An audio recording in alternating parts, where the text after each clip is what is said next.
Hey everyone, so the rest of this story was requested to me after my last video only containing the first part. I'm going to include that on this video just in case people haven't seen it, so if you don't want to listen to the first part, just skip ahead.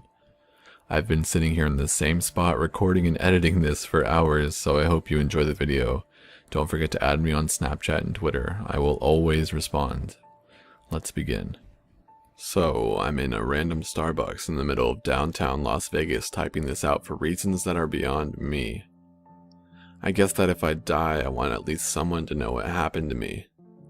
You're probably getting the impression that I am scared for my life, but you would be completely wrong. In fact, I'm having the most fun I've ever had. This is by far the best game I've ever played. Now, enough of my babbling. Let me indulge you on why I hired a hitman on myself. So, it all started about 4 weeks ago. I'm sitting in my office, bored as hell, staring blankly into my computer, counting each individual white pixel on that goddamn screen. As I'm staring off into space, enjoying the peace and quiet of my own little world, I start thinking to myself, how did I end up this way? My life has boiled down to me sitting in this fucking cubicle for 8 hours a day, eating and sleeping. I sure as hell didn't grow up thinking, boy, I'd sure like to spend the rest of my life filing acquisitions for some soul-draining corporation. I mean, I make good money, sure, but I don't even feel like a human anymore. It's like I'm going through the motions. I have no kids, no girlfriend, no family that actually wants anything to do with me. I'm completely alone. I need some adventure in my life again, some excitement. Fuck, anything is better than what I'm doing right now. I was snapped out of thinking how pathetic my life was by my annoying ass boss asking me if I had finished with this week's paperwork. I hadn't yet, but I lied and told him that I did. He told me in this "I'm superior to you" tone to have it on my desk tomorrow morning. Yeah, I'll get right on that, you self-centered prick. I finished up the form I had been working on and turned off my computer. It was 5 p.m., signaling the end of another meaningless day. I got home and started thinking about what I could do to make my life a bit more fun. I went through the usual ideas of a vacation, moving to a new city, maybe even a new car, yet they all fell short. I needed something really fucking crazy to go down. I wanted to drop a bomb on my former life and really get shit started. I started fucking around on the deep web looking at all the illegal shit that they have to offer, and then I saw an ad that said, "Have a problem in your life? Hire one of our cleaners to take care of it, at Cthulhu's will." Now my interest was piqued. I checked out their website and it was a site to hire a hitman. Then a thought popped up into my head. What if I hired a hitman on myself? It would be like a game of cat and mouse, and the punishment for getting caught would be, of course, death. I was curious to see what their guidelines were and to see how far they would go to eliminate a target, so I emailed them saying I had a problem I wanted to get rid of. Within 3 hours I got a response back informing me all of the details of the business and the range of prices it would cost me. I didn't respond right away, allowing myself time to think carefully of what I was getting myself into. The more I thought about it, the more excited I got. This was the ultimate adventure game, like a real-life video game. I would have someone that would spend night and day hunting me down, and I would have to spend all of my time hunting them down. The first person to find the other wins, and the loser dies. It was perfect. So I went into work the next day, knowing that it would be my last day there. I did what every cubicle monkey dreams of doing. I told my boss that he can go fuck himself, told the smoking hot receptionist that I wanted to bend her over the desk and fuck her brains out, and destroyed every last form and file I had in that shithole prison just to make things harder for all the douchebags I worked with. Then I got to work on setting everything up. I went out and bought myself some new toys at the local gun store. Bought myself a new 9mm Glock, a PS-90 assault rifle, and my crown jewel, a Barrett 50 cal sniper rifle. I also stopped by this nifty little spy store in my city and picked up a few things. A few objects with discrete cameras in them that allowed me to watch them through my phone, bug detectors, and a voice changer. I then took $30,000 from my savings account and converted it into bitcoins. After all that was completed, I contacted the man who had first emailed me and gave him all of my info, and told him that this man would be very hard to catch as he travels a lot and that he may be armed. I told him that I didn't want just one of their regular cleaners on the job. I wanted the best that they could offer. Shortly after sending the email, I received a message back informing me that they would send one of the best, but it would cost a bit more. He also said that as soon as I sent the payment, they would get started. The last line of email he sent me made me realize shit was going to get serious very quickly. Just a quick warning for you.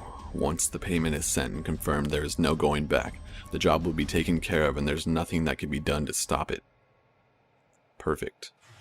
I sent the payment immediately and got a confirmation email back that it was received and that someone would be sent out the next day to my location. Now the real fun can begin. So there's the start to this huge shit show I created for myself, and like I said, it's been loads of fun. I've been in this Starbucks for about 2 hours now and I need to get going as I can't stay in one location for too long. I'll update tomorrow with the rest of my story so far if people are interested. Wish me luck. How's it going, guys? I need to clear some stuff up with you guys before I get into my story. First off, a lot of you have been doubting the fact that I got a 50 caliber sniper rifle without a waiting period. The reason I was able to obtain it so easily was because the state I bought it in is a very lenient state when it comes to gun policies, and on top of that, the owner of the store is my neighbor and he knew that I wanted one for the longest time as I have an interest in long-range shooting. So, all I had to do was get a simple background check and fill out a good amount of paperwork and it was mine. Secondly, a few of you are saying things like, "You're not going to last a week." If you had even listened to the first 2 paragraphs of my first entry, you would have known that this has been going on for 4 weeks now. I've had a few encounters with the man and I'm hoping to finish this up in the next few days. Anyways, let's continue. So I had just gotten confirmation that my payment was received and someone would be sent out the next day. I started packing all the belongings in my apartment that I would need, as I wouldn't be able to return until after this was all completed. I packed about a month's worth of clothes, all my electronics that I would need, all my guns and spy gear that I had bought myself, and a few other miscellaneous items like a toothbrush and shampoo. Once everything was packed up, I went over to my friend's house that had an older car for sale that was registered to his name. I asked him if I could trade him cars for reasons I couldn't get into and gave him $2,000 just to keep my car in his backyard and look after it. I figured if this Hitman agency was any good, they'd look at my DMV records and know what kind of car I was driving and my license plate, which would make me a lot easier to find. He agreed and told me to look after myself and to be careful. So I set out back to my old apartment that night to put all the things I had packed up into the trunk and the back seat. I also set a little note on my coffee table in the living room that said, "Tag, you're it," just to fuck with the guy and give him a little heads up that this wasn't going to be an average hit. What fun would it be if he didn't even know that this was going to be a fun little game? I now had everything I needed to go in the hunt in the car that couldn't be traced back to me. Before the day ended, I went to Walmart and picked myself up a little prepaid smartphone and then dismantled my own phone so I couldn't be tracked via GPS. Before it got too late, I also stopped by the little spy shop again and picked up a magnetic GPS locator. You know, that kind that Walt and Hank from Breaking Bad put under Gus Fring's car to follow him. After that, I was fully ready to do this. No turning back now. I went back to the area around my apartment around 11 p.m. and parked about 2/3 to 3/4 of a mile away to wait. No way I could stay the night there and allow that guy to get the drop on me while I was sleeping. I sat on the passenger side of the car to make it look like I was waiting for a friend to come back to the car and to not freak people out who lived in the apartments I was in front of. They said they'd be sending him out the next day, so I had to sleep in the car and wait for him to arrive. I went to sleep around midnight and woke up around 7 a.m. I took out my nice deer hunting binoculars and waited, and waited, and waited. I finally got hungry enough to convince myself I needed to eat, so I went to a little fast food joint and picked up a few burgers. I went back and parked in the same spot I was before. It was around 5 p.m. at this time and I figured this guy wasn't going to come during the day, so I fucked around on Reddit for a few hours until it got dark. I finally got bored on Reddit, so I went back to watching my apartment. Around 10 a.m. I watched an all-black car with dark-tinted windows, I think it was a Chrysler 300, pulled up a few hundred feet from my apartment on the other side of the street. It looked a bit fishy on account that it had out-of-state plates I'd never seen in my neighborhood before, so I started to watch it. It just sat there for about 10 minutes, presumably checking out the house, then it drove away. Huh. Well, that was weird, I thought to myself as I had the biggest grin on my face. I knew that was my guy. I tried to sleep that night, maybe got a few hours in around 1 o'clock, but I was so excited with anticipation that I couldn't get a full night's rest. I woke up around 3 to 3:30 a.m. to check everything out. So I started fucking around on Reddit again to pass the time. Around 4 a.m., the same black car pulled up in the same spot as before. About 2 to 3 minutes of waiting there, the light shut off and a man got out. He was a bigger guy, around my height, 6 foot, but way bigger muscle-wise. The dude could definitely beat the shit out of me in close quarters combat, so I knew I couldn't let that happen. The guy was also dressed in a really nice suit. What a fucking stereotypical hitman, I thought to myself. I noticed I had the biggest grin on my face again. I felt so alive. The man walked across the street and sure enough went up to my apartment. He took a key out of his pocket, put it in the lock, and slammed on it with this small metal brick thing. I knew it was a bump key. He then entered my apartment and shut the door behind him. About 30 seconds later, after he did that, I used the binoculars to focus in on his license plates and wrote down the number. After about 5 minutes, he came out and put something in his pocket. I'm pretty sure it was his gun. He also had something else crumpled up in his other hand. He threw it in the gutter, got back in his car, and drove off. I waited about an hour and went to go see what he threw out. Sure enough, it was the "Tag You're It" note I left him. I started laughing hysterically and knew this was going to be a lot more fun than I could ever hope for. I went back to my car to try to catch a few hours of sleep. When I awoke, the sun was already up.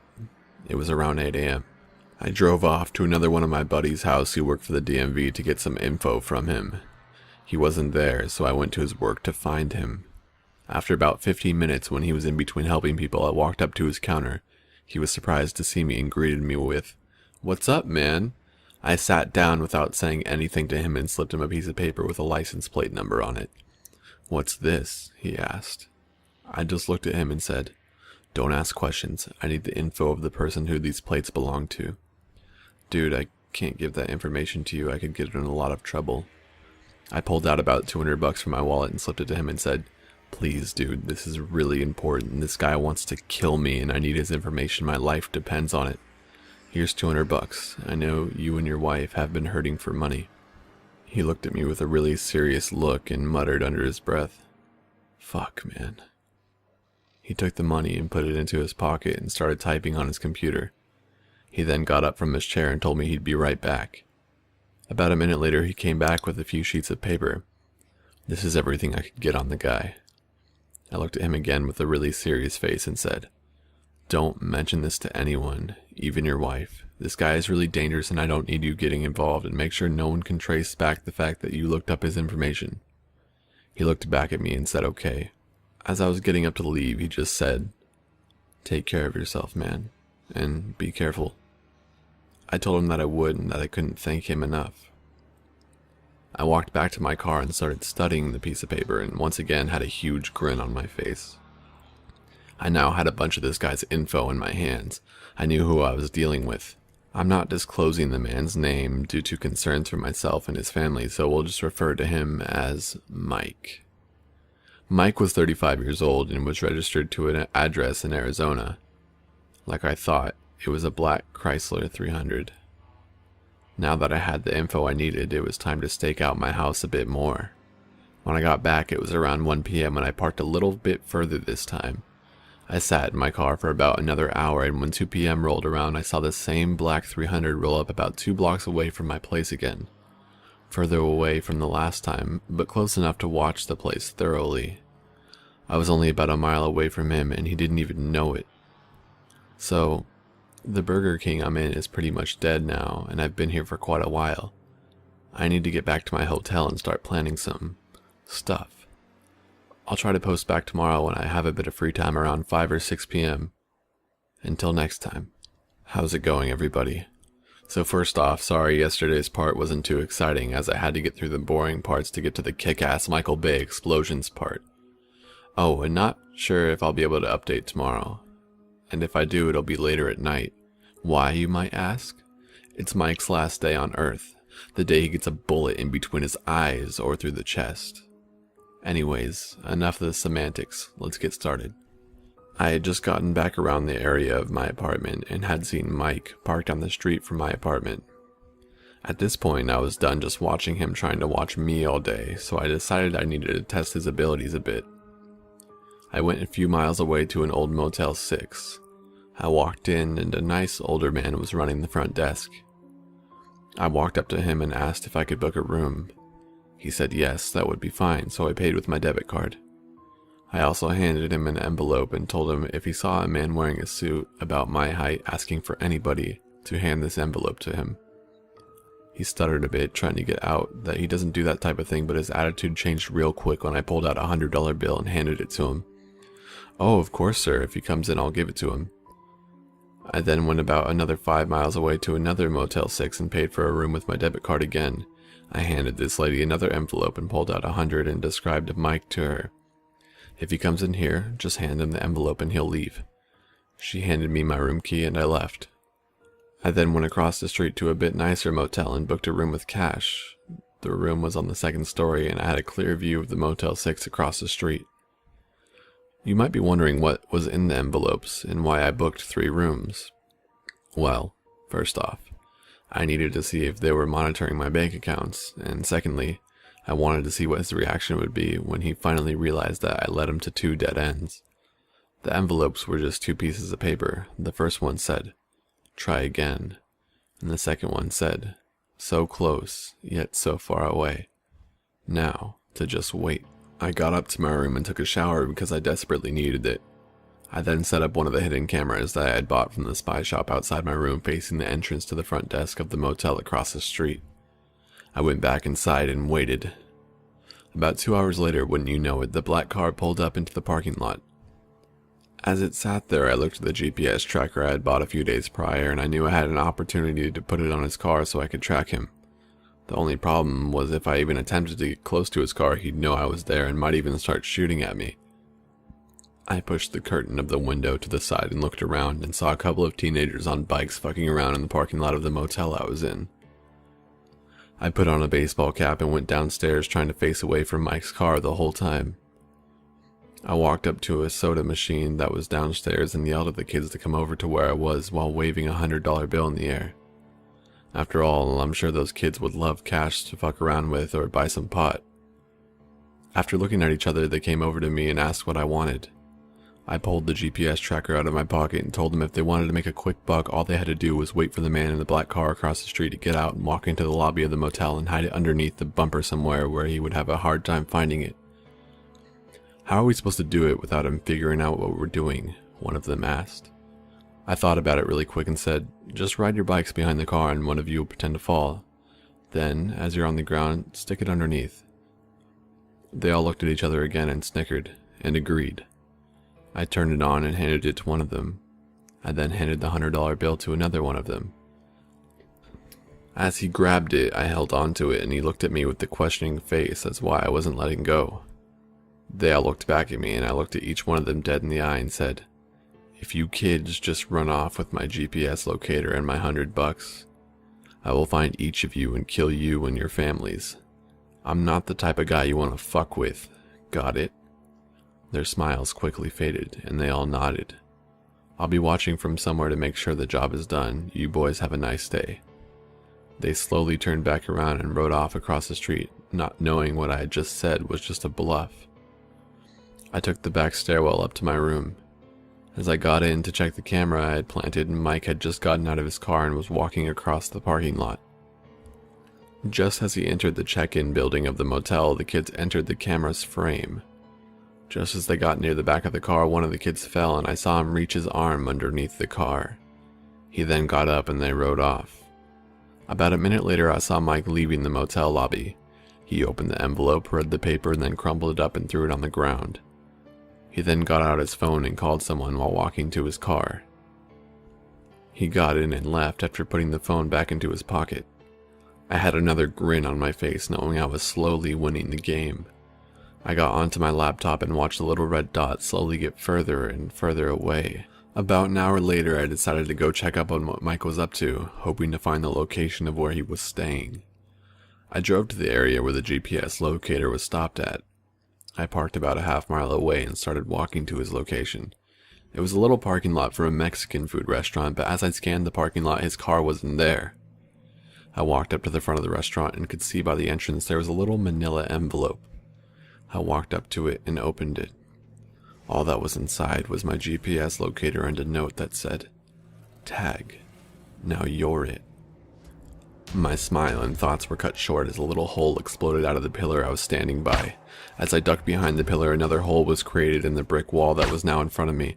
Fuck, he's shooting at me. Where's the sound of the gun though? I thought quickly. He must have a silencer. Shit.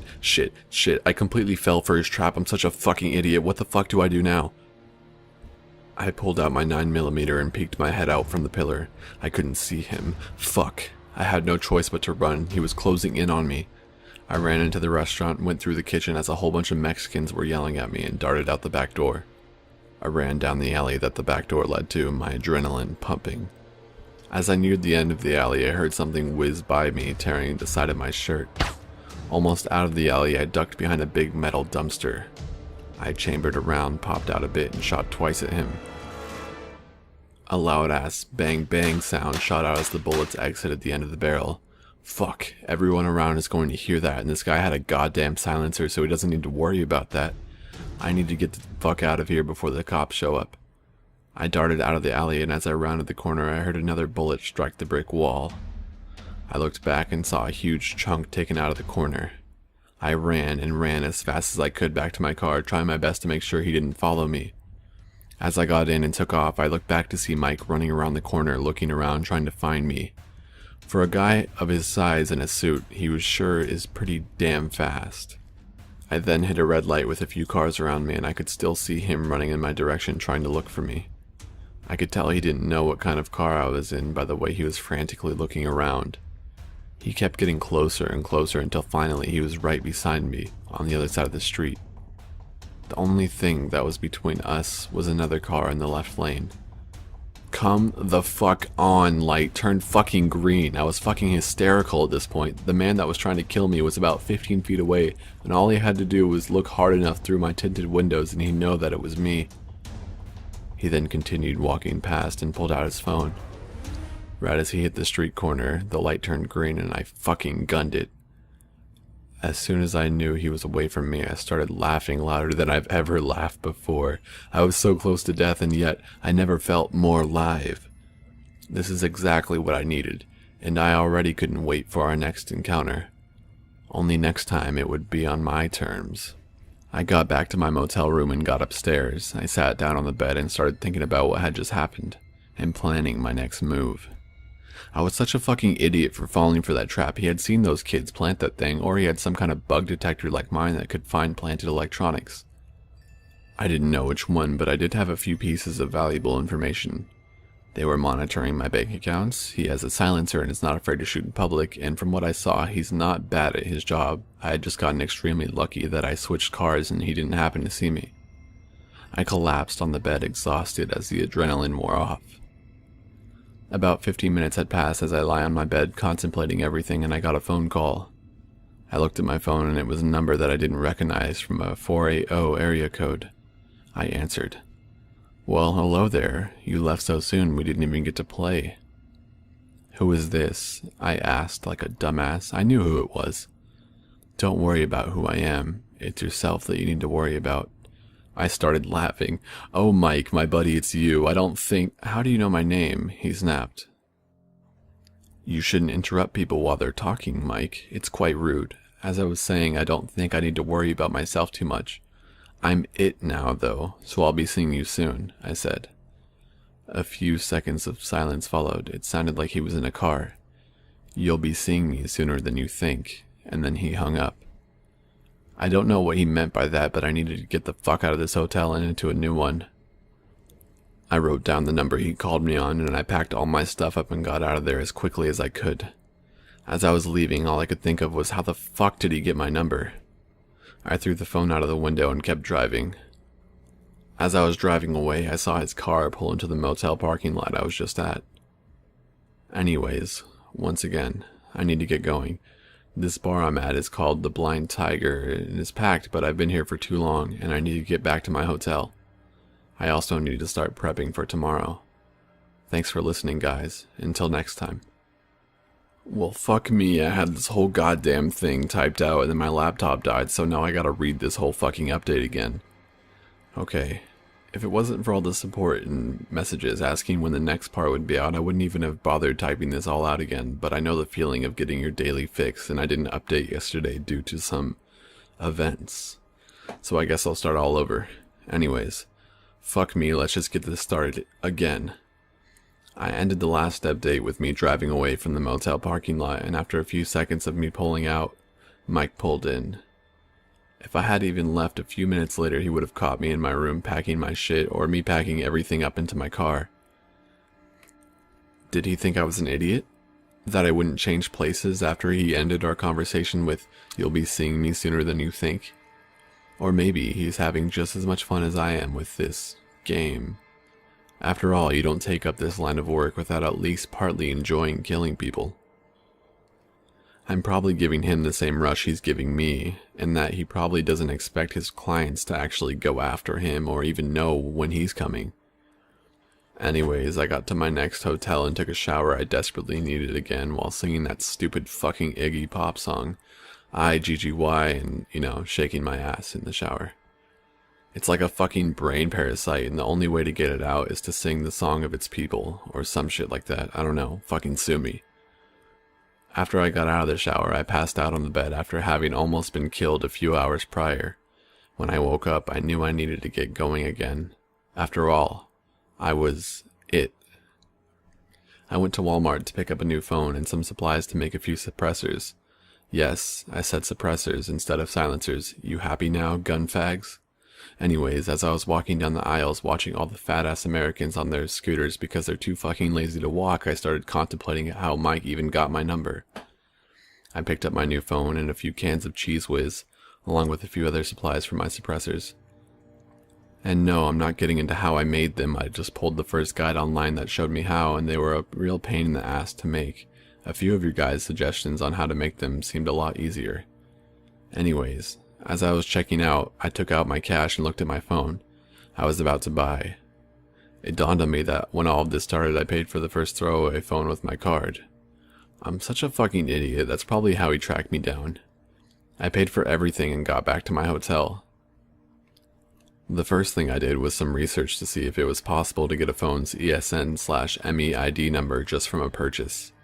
It turns out it was possible to do.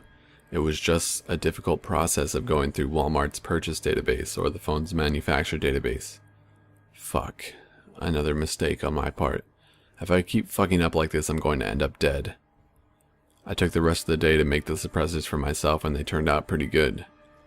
Except for the huge fucking Cheese Whiz mess I had to clean up. I now had one for my 9mm and one for my P90. After all that was done, it was dark out. I wanted to see if Mike would somehow be able to find me with no card activity or cell phone at his disposal, so I waited. A day passed by, then 2, then 3. After about a week and 3 hotels later, I figured he was only able to track me when I used my card and slipped up somehow like anyone who doesn't know a hitman is following him would do. Unless he was watching and studying me the whole time, which I doubt he was doing. By the end of the week of sleepless nights and constantly looking over my shoulder, I was almost completely out of cash on hand. I knew I needed to hit a bank or an ATM, but as soon as I withdrew some cash from my account, they would know I did, and the location I got it from. After a bit of thinking about this, I figured I could usually use this to my advantage. So I set out to surprise little old Mike. After all, a week prior he set me up, so I figured it was time to return the favor. I traveled about 30 minutes to the very outskirts of northwest Las Vegas.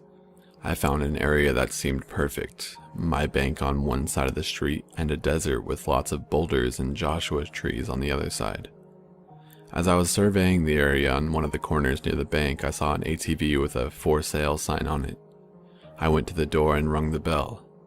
A nice, typical suburban dad answered the door with a little girl right behind him hugging his leg and looking up at me. "Can I help you?" he asked. Yeah, I actually saw that you had a Yamaha ATV for sale, and I was wondering how much it was.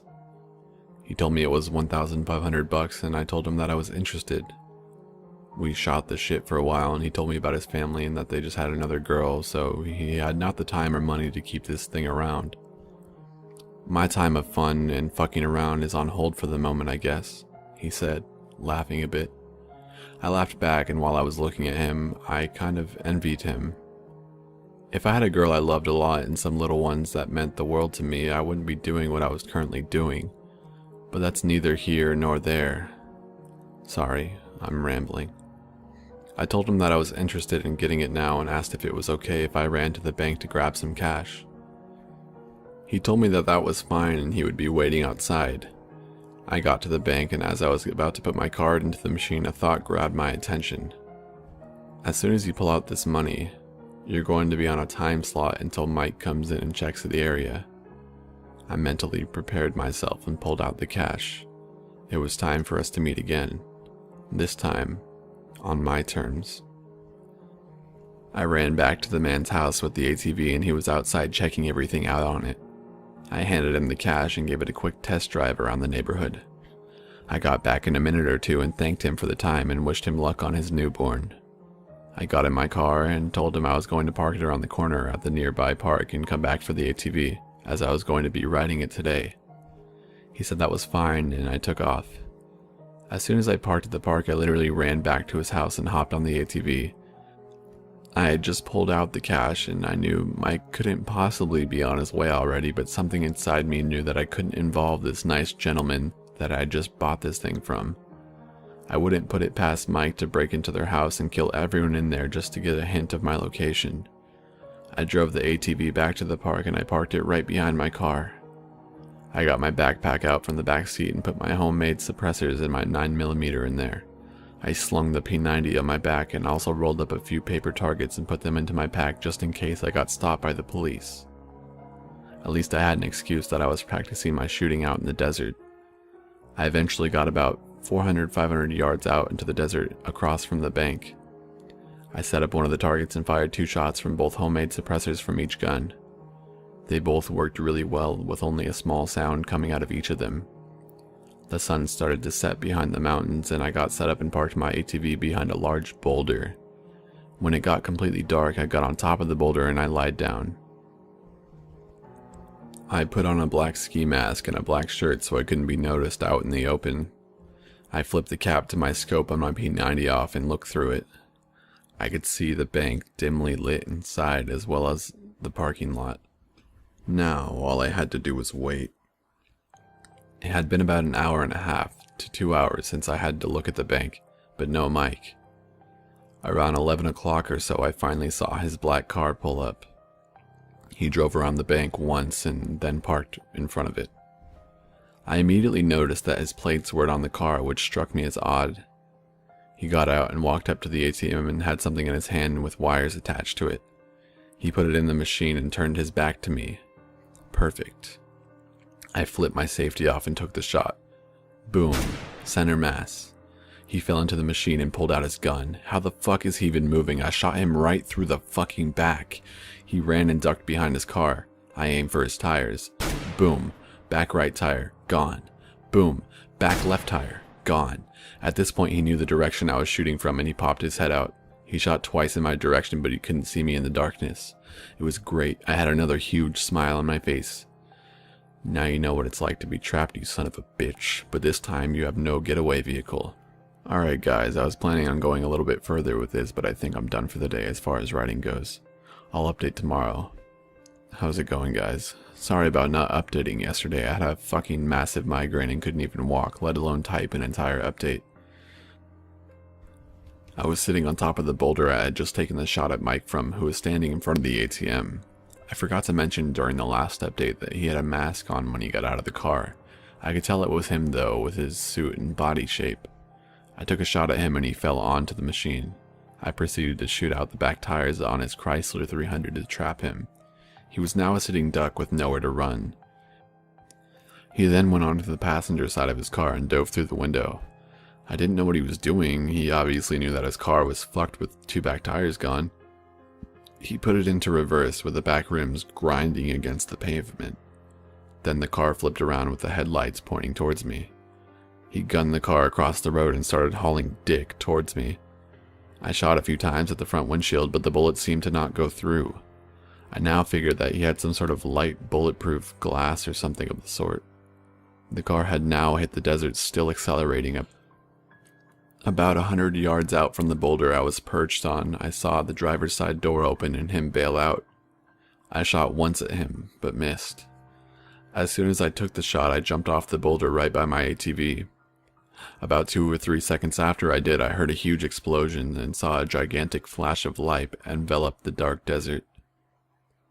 I started up the ATV and slung the P90 over my shoulder. As I rounded the boulder, I saw Mike's car engulfed in flames. I flew past it, searching for him with my 9mm out. He was nowhere in sight. I gunned it to the bank and ran up to the ATM he was just at. The weird electronic device with wires hanging out of it was still stuck in it. I grabbed it and took off. I guess he forgot it in all the commotion. I took off towards my car, still trying to look for Mike in the desert as I passed by it. Again, he was nowhere to be seen. I took off my ski mask and put it in my pocket as I was speeding down the street. I was pissed I had let him get away. It wasn't going to be easy to get another chance like that, like I just had. As I arrived at my car, I heard sirens in the distance. I knew I couldn't just leave the ATV out in the open for the cops to find, so I found some bushes on the edge of the park. I took some wet wipes I had in my backpack and wiped off the handlebars and a few other spots where I thought my prints would be.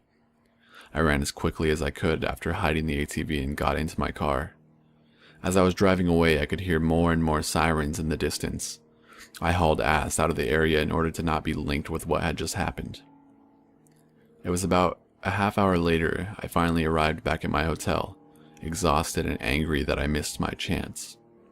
I pulled the device that I had just gotten out of my pocket and started doing some research.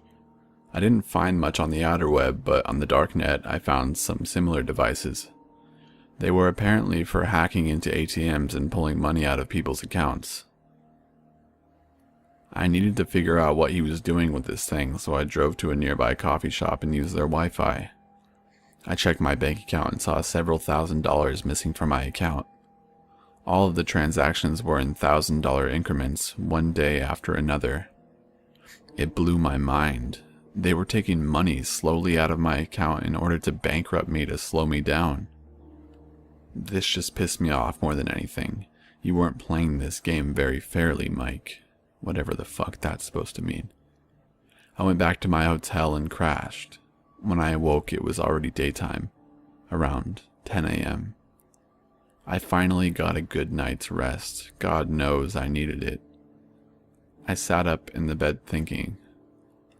Technically, Mike was it now, and I figured he was a bit pissed that I caught him by surprise.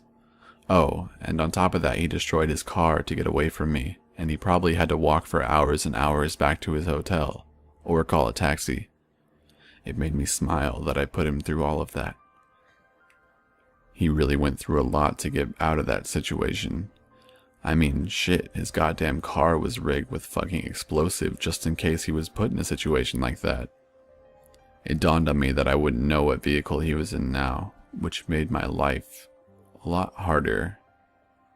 He could be in any vehicle at any time, which sucked. I just sat on the edge of my bed thinking about all of this, and there was a knock on the door. My adrenaline was pumping again. I heard a key card get put into the slot, and the door handle jiggled a bit before opening. I grabbed my Glock and chambered around and dove behind my bed. The door was caught by the chain lock. I looked up to see a little Mexican housekeeper looking at me. I put the gun behind my back and stood up. "Housekeeping," she said while looking at me. "No, thank you, come back later," I said to her. She shut the door and I hear her walking away. I had a huge sigh of relief and unchambered the round. Fuck, lady, you could have been shot. Weren't they supposed to say housekeeping before they opened the fucking door? I sat back down on the bed and slid my hands over my forehead and through my hair. I could tell my body was having a hard time with all this shit going down. I got up and took another shower. I stayed in that night and ordered a takeout.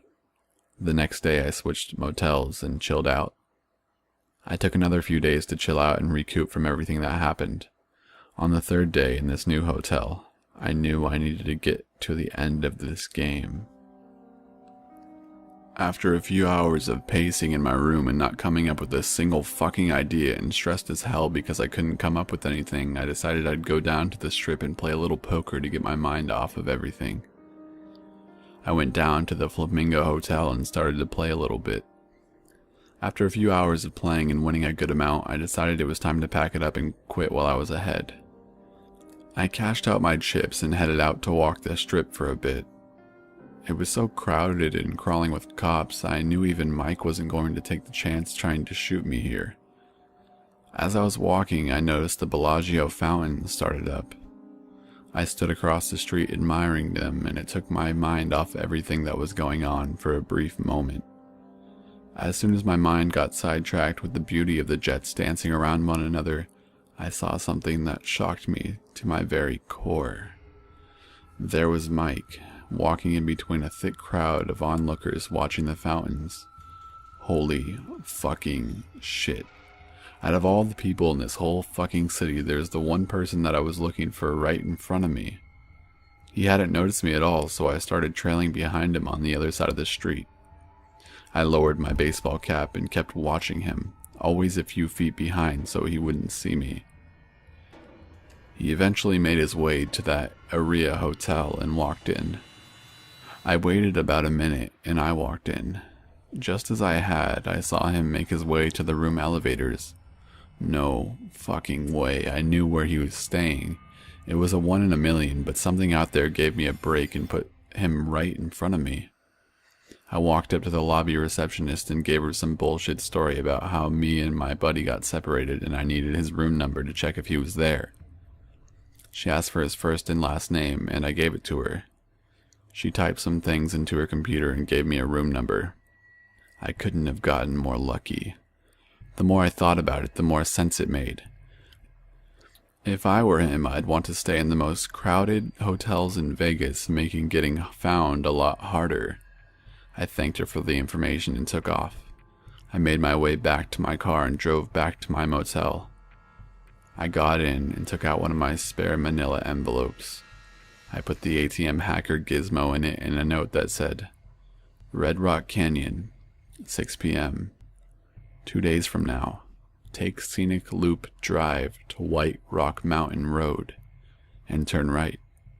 Keep driving until the road turns to dirt and keep going some more. You'll see an older car parked on the side of the road. I'll be waiting. You're it. I ran back to the area with the envelope and room number in my hand. I took the elevator up to his room, a nice suite. I wrote Mike on the front of it and took out some tape that I had, stuck 2 pieces to the envelope and stuck it to his door as fast as I could without making any noise. Hopefully, no one would take it. This was my only chance to finally finish all of this. I ran back down to the casino floor and got to my car. As soon as I got back to my room, I started to prepare. I took out my 50 cal and started to clean it, from barrel to the butt of it. I couldn't fuck this up like I did last time. I started to put the gun back together and there it was again. That big ol' smile had come back to my face. Alright guys, this is almost the end and there'll either be 1 or 2 more updates. Again, sorry for not updating sooner. And I will be sure to update tomorrow. You have my word. Hey everyone, first off I want to apologize for taking so long to update, and secondly I want to apologize for not updating when I said I was going to when some of you asked. I currently have a massive fucking migraine, so I'll try to write as much as I can about the events that have been happening in the past few days, and then I'll continue on where part 5 left off. I got done cleaning all my guns at the hotel room, and I then proceeded to go to Walmart to get a few extra outdoor items along with the things I had brought from home in case I could no longer stay in a hotel room and had to do a little camping. I picked up about 10 of the 5-gallon propane containers, 2 big 10-gallon gasoline containers, a big bottle of Jack Daniels, and some other odds and ends to keep me sane if I had to wait for him, After all, he did have a reputation for taking his time to prepare and plan for whatever he was about to do. Unless he was setting a trap for me, he really got shit moving when the ball was in his court. Unfortunately for him, it wasn't this time, so I was prepared to wait. I stopped at a gas station to fill up my tank and the 10-gallon gasoline drums I had just bought. Once I was done, I headed up to set up and wait. I arrived around 11 p.m. I told Mike to meet me out at the Red Rock in 2 days from when I left him the note. I figured he was going to take the day in between to check out the place, for advantages and disadvantages, cover, terrain, and which spots would offer the greatest advantage over the other, i.e. high ground with lots of cover. I had already done this the week before, and I luckily have spent my fair share of time in the area hiking along just to get out of the city, even if it was just for a moment. You'd be surprised at how much more you can take in when you hike alone and don't have any distractions. I knew this particular area well, almost like the back of my hand. Mike didn't, so I had a few ideas on where to lay a trap for him if he decided to come the next day and do some scouting. I knew he would be looking for good ambush areas, somewhere I wouldn't expect and where he would have an extreme tactical advantage. There was an area about 2 miles in from where the paved road turns into dirt. Big boulders surround the road, along with tons of wild trees and bushes. Monsoon season was just coming to an end, so the vegetation was nice and thick, providing lots of sight coverage. I was planning on parking my car right after this area in order to provide the illusion that that's where I would ambush him. However, there's a big overhanging plateau formation way in the distance. It had 3 perch areas that looked over this entire stretch of road for about 1.5 miles in each direction. This was my best chance I had, and I needed to take it. I arrived at around 11 p.m. and parked my car way off the dirt road and out of line of sight from people who would be driving on it. I packed up all my gear I would need for the night and started to trek up the area I chose to watch from. I only brought 2 of my guns. My 9mm just in case, it's always good to have a backup, and my baby that was a little hungry to do some hunting, the Barrett 50 cal. I finally trekked up the plateau and just got the rifle set up for a good shot of incoming traffic. It was around midnight at this point, and I figured I'd just relax with some Jack and some shitty easy cook meals for a bit. I had no internet or phone service, so it was good old-fashioned books and a few comics to keep me entertained. I had other stuff back in the car, but I was content for the night. Around 2:30 to 3 a.m. I heard a car coming down the dirt road toward me. I was a little curious as no one is usually out here at this time of night.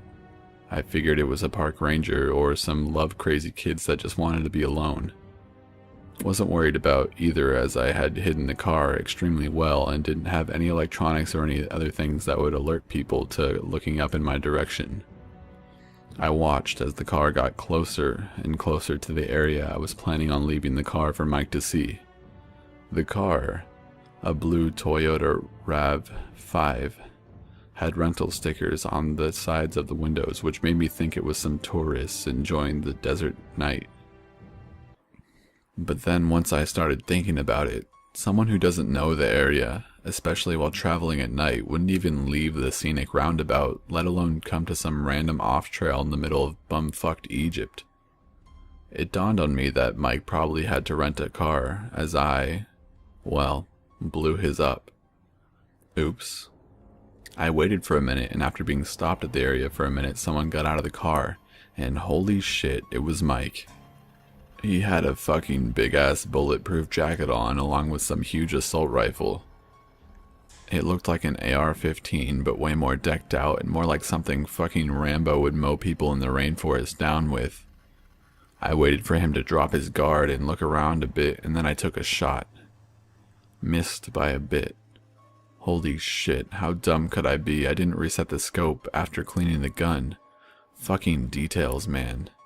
So I went to another perch point and reset the scope, and then I added a bit of other things into the equation like distance and angle, and everything checked out. Mike was behind a boulder that was blocking my view from where I had a first shot at him. but this new perch was just to the side of it. He slowly inched his way into my scope and lined up a second shot. Boom. Holy fuck, this gun sounds beautiful. The bullet drop was a bit more than I anticipated, so I hit him in his knee. The bullet blew his fucking leg completely off his body from the knee down. I shot at the gun 3 times to disable it and empty my clip. I made my way down to him and he was looking at me with a shocked look like, how the fuck did you hit my leg? I put a tourniquet on his leg, but of course, searched him for weapons. He still had that original 9mm with the suppressor on it he had first shot at me with. Memories, man. I then shot him up with an EPI pen I always kept in my first aid kit to keep him alive for a bit longer. A bit cruel, yes, but I didn't want to end it just yet. I had other things for him to see. I dragged him over to his car and put him in the front seat so I could watch him. I went over to him with the bottle of Jack and asked if he wanted a last drink. He sure took that fucking opportunity up, that's for damn sure. I loaded all of the propane tanks into the back along with both of the gasoline containers. We drove for about 45 minutes, him barely awake but still fully conscious and really enjoying the Jack. We got up a little ways on the highway to Mount Charleston and eventually got up to a good straightaway with a sharp turn at the end with nothing but a little guardrail in between the road and about a 1,300-foot drop. I found a good-sized rock on the side of the road and started to pour the gas all over the inside of the vehicle. All Mike did was close his eyes and wait. When I was done and about to launch it, I went up to the door and asked him a simple question. You want it fast and quick, or long and horrible? He looked at me with a smile and held up the nearly empty Jack Daniels bottle. Fast, but let me finish this first. He chugged the rest of it and said something I'll never forget. I definitely don't want to die just yet, but you sure set up one hell of a fucking game for yourself. He knew I had put the hit on myself right after I left him that very first note in my apartment that said, "Tag, you're it." He looked up forward out of the windshield to the sky and said, "Do it. Make it quick and clean and light this fucking thing and get the fuck out of the area." Until the very end, he was a damn good sport about it. If the tables would have been turned, I don't think I would have been so nice about it. Boom. In one temple, out the other. I set the gas on fire in the back first and placed the car in drive. I then let it fall onto the gas pedal and the car took off. It strayed to the right a bit, but it was going pretty damn fast by the time it hit the edge. I was walking for about 5 or 6 minutes before the propane tanks exploded. They can handle a bit of heat, I guess. They went off one after another, and the last 4 or 5 of them all went off at once. I got off the highways and started walking the trail back to my area, and that's all how this should have ended, but I'm sorry to say that it hasn't. Mike and I met for the last time at Red Rock Canyon about 6 days ago, and ever since then some really weird shit has been going on. I really don't know for sure if they're all connected. It's obvious that some of these occurrences do, and the pieces that are fitting together are constantly leading back to one thing: the organization I originally hired. But my mind is trying to make everything that has happened to me from the past 6 days, all of them fit together. I fear I'll miss something if I don't make them fit. Something that would end up saving my life, possibly. In the end, I'm just mashing up all of my experiences and clues I've gathered in the past 6 days, trying to find some sort of picture of the game they're playing with me. All I know is ever since Mike and I finished our game of tag, my life has gotten turned completely upside down. Enemies are everywhere, and worst yet, I don't even know who they are, what they like, and what they want from me. I can't trust anybody except for people I knew before I started this game, and in a city with this many people, I don't have a whole lot of options. First off, for the past 6 days I've been having massive migraine headaches. It literally feels like there's an ice pick slamming onto different parts of my brain with each pulse of my heart. I got regular light headaches every so often like any other person does. They were nothing some Advil couldn't fix. These are different. They're happening every fucking day, multiple times a day, and nothing I could take can get rid of them. I have to wait for them to pass, which takes a few hours. I can barely stand when they happen, and light aggravates them. I even have my laptop screen on its lowest light setting to minimize this. Secondly, 3 days ago I was waiting at a light intersection in Henderson, a city connected to Las Vegas on the south side. The left turn light turned green, but the other lights for people that want to go through the intersection were still red, so I remained stopped, waiting patiently with no other cars in front of me. The first car turning left started through the intersection. Then out of nowhere, a car going at least 60 to 70 miles per hour barrels through and T-bones the car.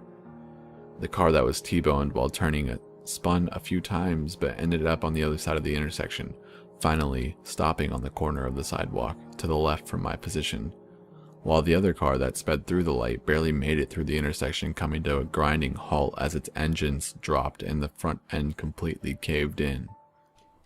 Everyone slammed on their brakes and the intersection was pretty much wide open, so I hit the gas and drove through and parked my car in front of her with my right side wheels up on the curb. I jumped out of my car and ran to hers, praying she was okay, and attempted to open her driver's side door, but it was also caved in where the other car had impacted, so the door lock was busted to shit from the looks of it.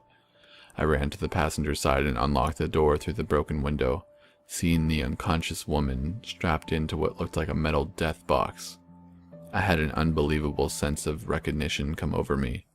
I knew I had seen her before, but I have no idea where. Like walking past someone that you've seen shooing at your favorite grocery store, or recognizing someone that jogs around your block in the morning. Only this time you're both standing in line to buy movie tickets. You recognize them and you know you've seen them around somewhere, but you don't exactly know where. I quickly pushed the thought out of my brain in order to focus. I tried getting her out of her seat, but I couldn't access the belt buckle latch attached to the seat as it was completely encased by the caved-in driver's side door. I searched my pockets frantically for my pocket knife and cut through the belt. As soon as that was done, I picked her up as carefully as I could and set her down on the curb just outside the passenger side of her car. Adrenaline is quite an amazing chemical when it fully kicks in and flows through your body.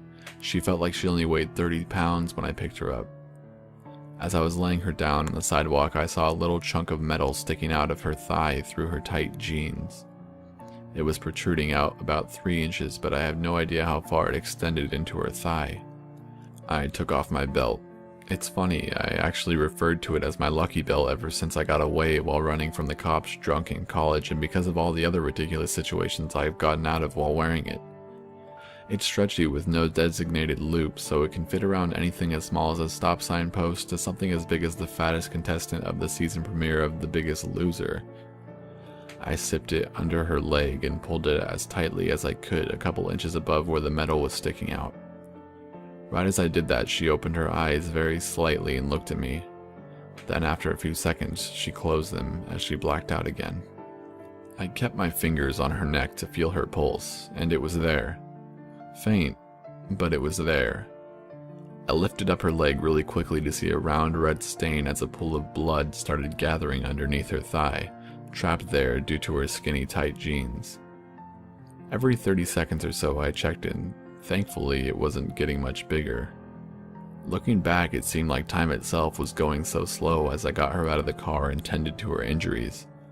I completely blocked the world out around me. As soon as I knew she wasn't going to bleed out, I heard the faint sound of sirens in the distance. Reality snapped back as I look around to survey the scene. Mostly, people were just standing around on the opposite side of the street from where I was, some on their phone, presumably to 911, and others just shocked at the accident they had just witnessed. I looked over to see 2 people pulling the man who ran the red light out through his window, his car about 2/3 the length it used to be. Even a bit of the front doors of the car were warped a bit, which explained why they couldn't get them open. It maybe took the paramedics 4 or 5 minutes to get to the scene, but it felt like an eternity. 2 ambulances came flying to our location. One went and parked by the other man's car and one parked in front of mine. I checked her pulse one more time and it was still there. Faint, and it damn sure seemed to be clinging to life, but nevertheless, it was there. As soon as he took her vitals and gave her a quick look over, he asked me for a quick summary of what had happened. I explained and asked if she was going to make it and be okay. To my relief, he said yes and explained she might not have made it if it wasn't thanks to my belt, and the fact that I had left the object in her leg. I learned as a young kid in Boy Scouts never to remove an object that was stuck in a person, as it can lead to even more blood loss, and then very quickly, death. And proper tourniquet placement on the arms and legs to prevent a person from bleeding out. I chuckled a bit inside. Who would have fucking imagined that I would ever put any of this stuff I learned from my first aid badge to use in the real world? He asked if I wanted my belt back, and I told him no, and to attach a note to it that explained that it was her lucky belt now and that it saved her life. We laughed for a quick second as he agreed, and as I turned around, police officers were approaching me. I'm not too big of a fan of cops, but I figured I was not in any sort of trouble as I had just helped secure the victim of an accident. He asked me if I could give a statement as to what happened, and I agreed. He turned around and asked me to follow him to his car to get the paperwork, and I saw the other man sitting up on the stretcher the other EMTs pulled out. He was yelling and slurring his words and acting as any obliterated person would after they had just been in a bad accident. I kept looking at him, and he seemed familiar as well. I didn't recognize him as well as I did the woman I'd helped, but I had definitely seen him before. I heard him shout in a drunken manner at the EMT, "My brakes didn't stop. The brake pedal didn't do nothing. I couldn't stop," he said, extremely drunk. When we continued to the cop car, I gave him my statement. As we were finishing up, another cop came up to the side of him, chuckling a bit, and said, "This guy's BAC was .21, according to the breathalyzer." We also found a half-empty beer can over on the passenger side door. He's saying something about his brakes not working, but he's so fucked up he probably was hitting the gas pedal instead. The officer taking my statement nodded, and the other cop walked off back to the scene as the tow trucks had just arrived. The officer who was taking my statement turned and put the pad and pen on the seat of the squad car. "We're done here," he said in a serious tone, and I turned to walk away. I took a few steps away and I heard him say, "Oh, by the way." "Yeah?" I asked. "I heard you saved that woman's life by slowing the bleeding down until we got here." I turned around and said, "I don't think I saved her by any means. I was just trying to give her as much time as she could get until the paramedics arrived." I was turned around and started walking away and heard him say in a quiet, deep voice, "Seems like you did the opposite for the other guy who flew off the mountain pass on the other side of Mount Charleston a few nights ago. Perfect place to go off, too. Must have been at least 1,000-foot plunge or more." I stopped, dead in my tracks. All the blood that was in my face fled, replaced with a substance that felt cooler than liquid nitrogen. Frozen there, and without turning back around to face him, "Excuse me?" I asked, my very soul not wanting to hear his answer because I knew I was completely fucked. "Oh, nothing. You saved one life and ended another. I think that God would call that even, don't you think?" he said, his voice getting more and more cheerful after each syllable left his mouth, like a proud hunter knowing his prey was cornered with no possible way to escape. Feeling like I was frozen in a block of ice, having nowhere to go, I replied, I can't really say. God hasn't said anything to me yet, but I'll let you know when he does." As I spoke, I literally felt like a dead man walking, like this man behind me was taking the very energy of my soul as he stared at me. He started laughing. "Well, who knows, you may get that chance sooner than you think," he said. And then his voice suddenly going back to the previous deep monotone darkness it was before. "But who am I to say that?" I heard him turn around and take a few steps into his cop car and shut the door behind him. I was just standing there frozen until I heard the car door shut, causing the regular world to return as I slowly walked back to my car. And after this occurred, my laptop I was using to catalog everything I've done so far, check my bank accounts, look at pretty much all my information on it that I needed to stay ahead, started acting up about a week ago. Randomly closing internet tabs, me being in the middle of writing an update on this, and my laptop would shut itself down. And the final straw was my command bar popping up on its own and writing out, "We are watching. We are everywhere," without me touching my computer. They now had complete control of it, and that it's just useless to me. So I had to get a new one and make sure it doesn't get hacked. Anyways guys, looking back at what I just typed, I pretty much wrote a whole fucking prologue to what happened after the game. I'll update if it continues on from here, but don't count on every day. Hey everyone, so sorry for the last story looking like the ramblings of a crazy person. My migraine at the time just kept getting worse and worse, and by the time I was done writing I couldn't even proofread or even stare at my screen any longer. I was literally shaking with pain, about to just kill myself to get it over with. Don't worry, I'm not suicidal. Well, by suicidal I mean personally killing myself.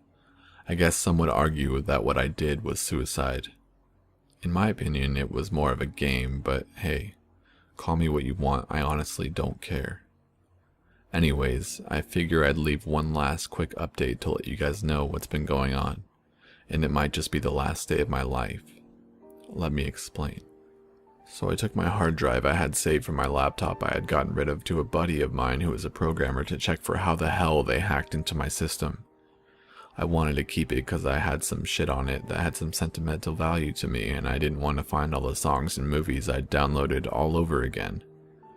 Anyways, he transferred the things I still wanted over to my laptop and ran all the files through a program to check for abnormal files or viruses hidden in any of the transferred data. He didn't find any, so I was in the clear there. I didn't tell him what had happened in the past month. He just figured I was busy at work or whatever. He downloaded some security software on my new laptop and gave me a few tips on how to avoid my security from getting breached. I probably should have told him that it wasn't just some random guy hacking my system, but if I got into details it could possibly put him at risk, so I just thanked him and went on my way. As I was getting back to my hotel and going up to my room, I saw a man in a suit standing across the street, just staring at me. I went inside, freaking out, and checked out the window every couple minutes to see if he was still there. After a few peeks of him still looking right at me, he got on his phone and eventually left.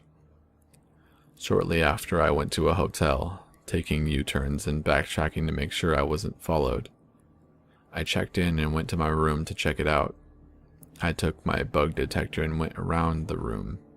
Nothing came up, luckily. As I went outside to get my bags out of my bag, I felt like I was being watched again. I looked around thinking I was just being paranoid, and fucking again there was a different guy in a suit just watching me. Holy shit, how many guys do they have watching me this time? And why haven't they all just killed me already? Well, I'll find out soon enough. I went into my room and started thinking about everything that had happened since I killed Mike. I started thinking about the car crash I'd seen and the people I saw in it. After thinking for hours, the girl in the car that was T-boned. I did know her. She worked in a different branch for the company I used to work for. She didn't work in my building, and I didn't even know if she worked in the same city since my company was in several different states. But I was sure I've seen her in my office dropping papers off to my boss. Why her though? Was it a fluke? And then I thought about the cop afterwards. No one was around when I killed Mike. There was no report on the news about it. I wore gloves so there wouldn't be any prints, and I torched the whole fucking car. What the fuck is going on? Fuck it, I had no idea, and I'm dead anyways. I went to my computer and opened it up to look at a good bar to get fucked up at. Another command bar was open and it said, "We need to talk. Sunset Park, tomorrow, 8 p.m. Go to the southeast corner, come alone. If you pull anything, you will be shot. Don't be stupid." Well, fuck it, they know where I am. Anywhere I go, they have people everywhere, and I'm willing to bet they'll go to any length to find me. Maybe they just haven't killed me yet because they want a private place where it'll be easy to do it and to dispose of my body. I can't run anymore. I don't want to run anymore. I had the time of my life and now it's not fun anymore. Oh well, I'll see what they want.